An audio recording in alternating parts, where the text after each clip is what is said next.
Good morning. It's Mikey Mike in the morning. We got a video of a somber tune. This morning we're going to talk about heartbreak. Man. Heartbreak.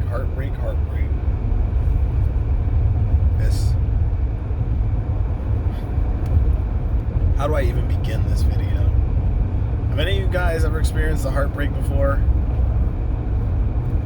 I think a heartbreak really determines the boys from the men, to be honest with you. And the reason I say that is because a heartbreak is the most agonizing,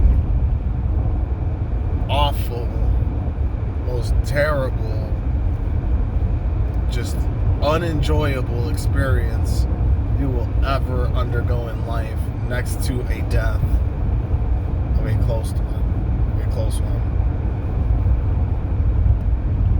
It is so painful.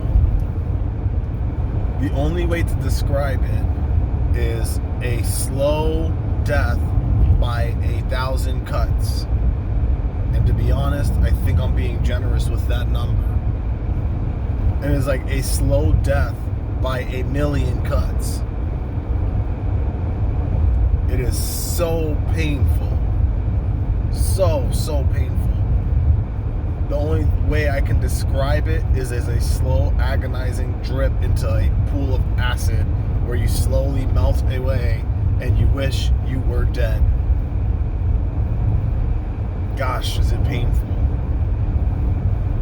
The reason I say it's what separates the boys from the men is because if you can survive the pain of a heartbreak, you become very, how would you put it, experienced in true pain. There are a lot of pains we've experienced.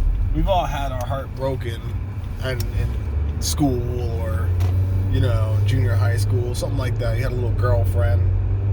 But when you're in the adult world and you truly plan on making your life with somebody, and something happens or things don't work out, and it could be your fault, it could be their fault, it could be whoever's fault, and you truly have your heart broken, especially as men, since we're so emotionally guarded already, it might as well be the end of the world.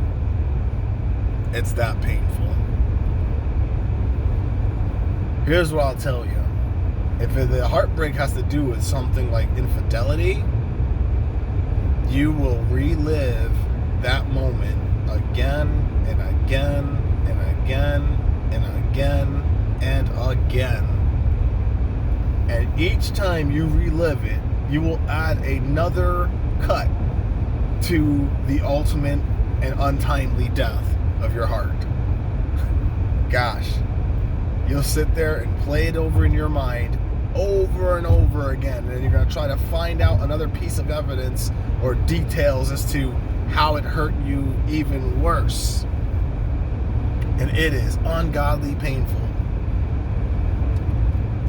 Do yourself a favor if you're in a situation like that, whether it's a heartbreak from someone cheating or someone moving on or someone just leaving because whatever, and you're trying to piece together the pieces of the puzzle as to where things went wrong.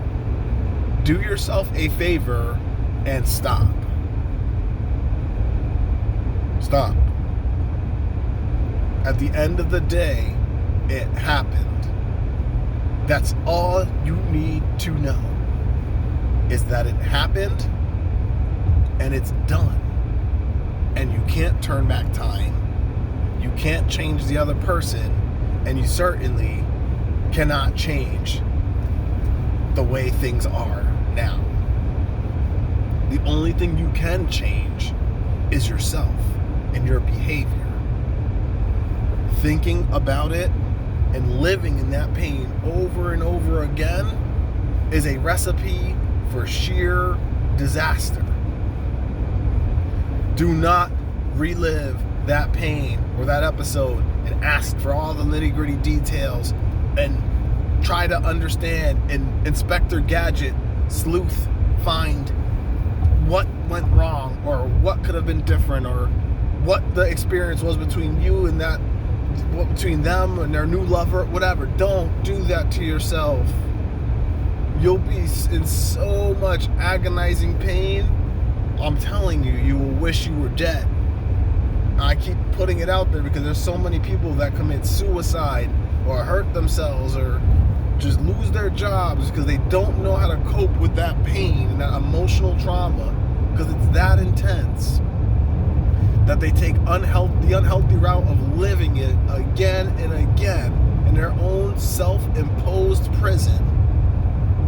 They sit behind the bars of what could have been instead of grabbing the key right next to the door and moving on. Why lock yourself in that prison of isolation and destitute when you can move on? It's too painful to relive that experience. Your poor heart simply can't bear it. So do yourself and your heart a favor and don't. Just, you gotta look at it in one fell swoop. It happened. This was the decision. It's painful. It's awful. I hate it. It makes me miserable right now. But I will make it. I will carry on. Life will continue. I need it to. It's that important to me to be able to move on from the extreme feelings of pain that I have.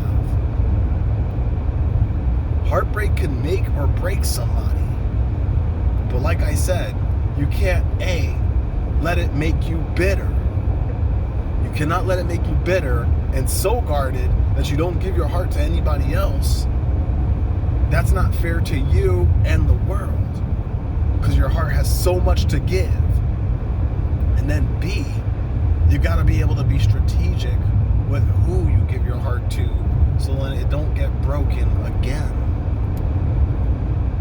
Be strategic. Don't just give your heart to anybody. And even if you do, and you would go another heartbreak, I mean, life is gonna do that. Life is painful. Life is suffering. But life is also love and happiness and learning. And eventually you will find that one. You will find the one that makes your heart whole. That makes you feel like you can conquer the world. We all have that one. We all have it. They're all out there. But if you get your heart broken too many times and you close it off, you miss every opportunity you don't take. And if that real opportunity is there, you're going to miss it, all because of the pain you went through with somebody else. That's not fair to you. Like I said, it's not fair to the world. The world deserves to have your heart. Your match deserves to have you, because you deserve happiness, and so do they. So don't close your heart off. Open it up. Go out and live a little. Go make new friends. Go experience new experiences with fun new people. Live. There is life after heartbreak. It's up to you to explore.